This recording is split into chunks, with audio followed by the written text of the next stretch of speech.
All right, let's talk about some bull crap. And he drives it into right center field, hit it ton. This baby is way back. On here. What's up, everybody? Welcome back to the Humm Baby Baseball channel. And today I thought it was a nice opportunity to talk about some of the rule changes being imposed in 2020, some of the bull crap being imposed in 2020. It is official. They are going forward with the 3-batter minimum. The 3-batter minimum is coming into baseball in 2020. And now, when a pitcher is brought into the game, that pitcher has to face a minimum of 3 batters unless an inning ends or unless that pitcher is injured. And this, of course, is part of Rob Manfred's brilliant pace of play initiatives, trying to speed up the game. Let's get this thing over with. Let's go home. Come on, play and roll. Let's go, play and roll. And that's pretty much it. This is another stupid rule that changes an important fabric of the game, even though it doesn't happen all the time or as much as you might think. And that's just it. It doesn't happen all that much. And when it does, it's very important. So what you're doing is changing an important part. And this is even worse than the intentional walk thing. The intentional walk thing, they said, okay, let's save some time. So instead of throwing those 4 balls, because this is Major League Baseball and you actually have to throw the pitches, what we'll do is we'll just say, go ahead and go to first base, because, that's what they do in my Tuesday night softball league, and it works really well there. So I think we should do that here. That's what Rob Manfred said. And so now when you want to walk somebody, you don't throw the 4 balls. You don't go through that formality because this is Major League Baseball and you actually have to throw 4 balls. No. You just jog to first base. Now, did that change something major?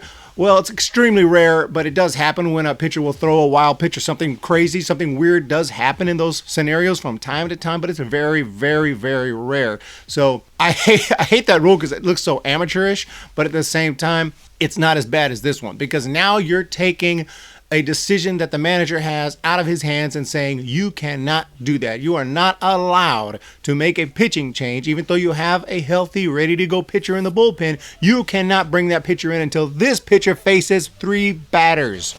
And Rob Manfred thinks this is some genius move because he thinks that the way the game is played now, that there's more of these 1-batter relievers coming in. Obviously, compared to back in the 30s and 40s, yes, of course, they're doing more straight. It used to be pitchers pretty much started and finished, and you'd bring in a reliever from time to time, and the reliever would take over. Pretty simple. And then lately now there's more matchup type moves. Yes, it happens more, but it's actually on the decline the last couple years. If you look at the stats in 2019, it's on the decline. They're starting to look more at analytics and starting to say this one pitcher, matchup thing is not always the best way to go, and it's actually happening less. But even if it was happening a lot as it was a few years back, even if it was at its maximum usage, you're still not saving that much time because oftentimes it will end an inning. And so, the times where there's a 1-batter guy goes in, he pitches the batter, then you come and take him out. Okay, you're going to eliminate that.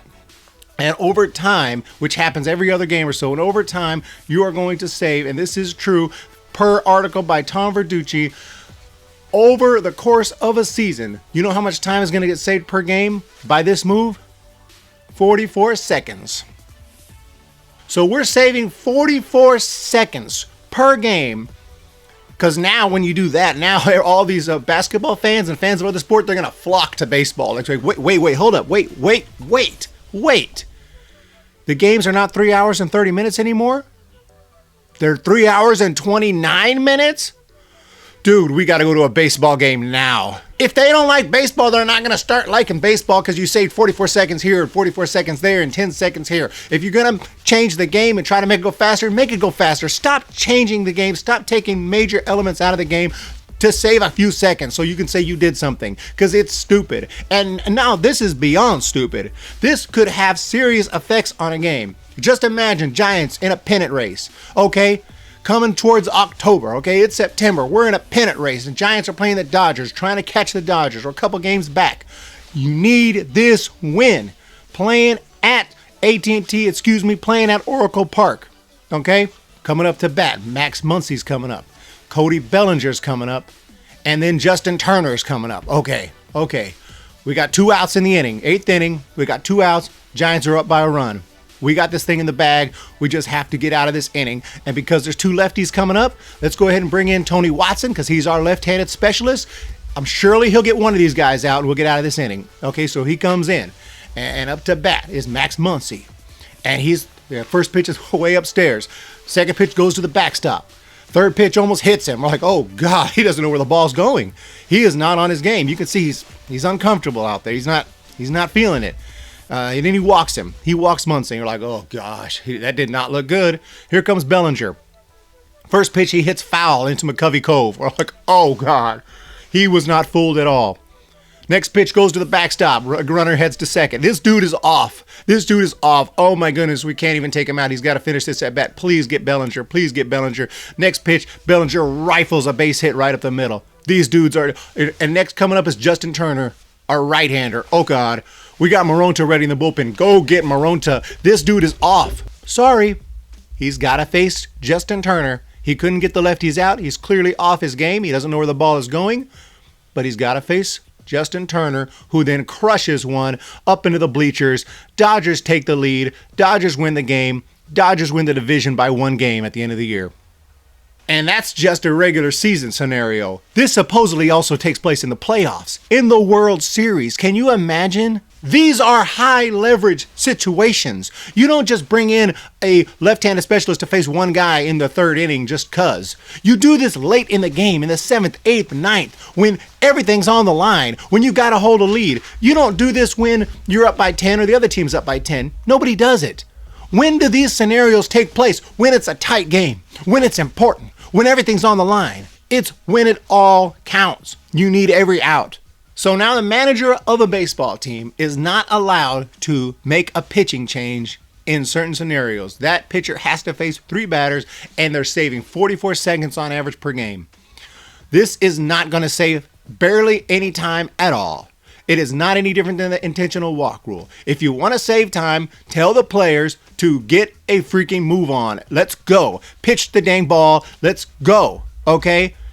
Even the pitch clock I would have preferred. The pitch clock is used in the minor leagues. Look, I don't even look at it. I don't even see it. I don't even notice it. Just don't put it in my face, and I'm fine, honestly. It's better than this. It doesn't change the fabric of the game. It doesn't change strategy. I get it. The game is slow. The game takes 3.5 hours. It shouldn't take that long. Players are slow. They take forever. The pitcher's up there.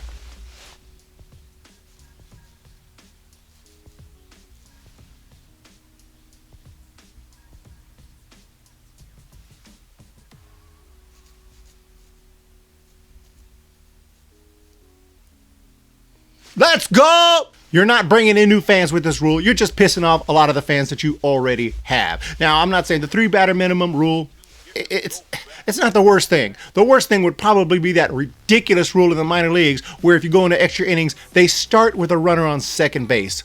Total amateur beer league bullcrap is used in the minor leagues. In extra innings, a runner jogs out to start at second freaking base. Are you kidding me? If that ever comes to Major League Baseball, I will never watch an extra inning game. The game goes into extra innings, turn it off. It's bullcrap from here on out. You get a free runner at second base? What is this crap? I don't know how I'm going to be able to deal with that if that ever comes to Major League Baseball, and I'm ashamed that it's in minor league baseball. That professionals as high up as AAA start with a runner on second base. Are you kidding me? But that's not all, ladies and gents. That's not all. Also, another rule coming into play this season. Now, a manager cannot even bring in a position player to pitch unless it's extra innings or the team is down by, I believe, 5 or 6 runs. I forgot. But you know what? Doesn't matter. It's so stupid. You're not saving any time on this. This is not going to save a second. Who can? How often do they bring in a position player to pitch? Very rare. So in that scenario that they need to, that a manager says, oh man, we need to bring in a position player to pitch here. Oh, I got to check the guidelines. Well, we're not in extra innings. I can't do it. We're not down by enough runs. I can't do it. Are you kidding me? This is absolutely absurd. I mean, it's very rare. That's just it. It's very rare. Why? What is the point of this rule? And also they had to clarify in the rules what a position player is and what a dual player is who can pitch and play a position. And you have to pitch at least 20 innings in the season before you're considered a two-way player. So if you don't have those 20 innings pitched, if you were a great relief pitcher and you came in out of the bullpen from time to time, but you also were a hitter and a regular position player, but you only had 19 innings, sorry, can't bring that guy in. He is not officially a two-way player according to our stupid-ass rules. Pablo Sandoval would not have been able to pitch in some of the most fun moments of 2019. Those moments would never have happened under these stupid, ridiculous rules. And Bochy never brings in a position player to pitch. He had no choice, but he would have had to have a choice. They would have had to do something because now he would have been screwed because of these new ridiculous rules. The only speed of play rule that I saw that even makes a little sense is that they are cutting down the commercial breaks. That's actually good. They're cutting down the commercial breaks by like 20 seconds. Oh, good. Of course, now they're probably going to throw more ads in our face, like when the game actually starts and the announcer has to plug Taco Bell while the first batter is already swinging and putting a ball into play, but we can't see it because there's a big Taco Bell ad in our face. I mean, chalupas first. I get it. Look, okay, cutting down the commercial breaks, give them credit for that. But other than that, I mean, you got to be freaking kidding me with these rules and this ridiculous 3-batter minimum. And there are lots of free agent pitchers out there who specialize in getting 1 or 2 guys out. Good left-handed pitchers who can't find a job because they're not wanted, because they're not going to be needed, because they're not allowed to face 1 or 2 batters. You got to face 3-batter minimum.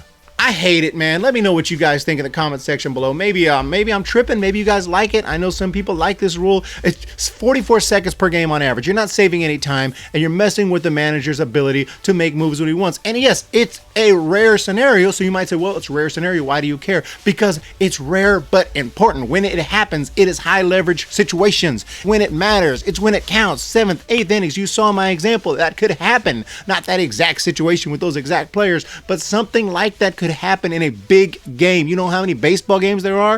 162 games for each team, then playoffs, then World Series. I mean, there's so many games and so many high leverage situations. This will affect outcomes.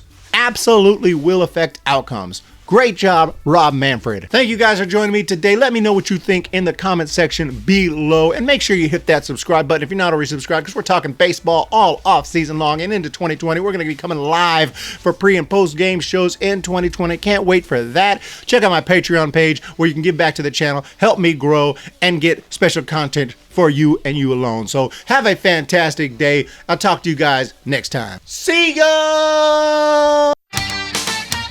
When the Giants come to town.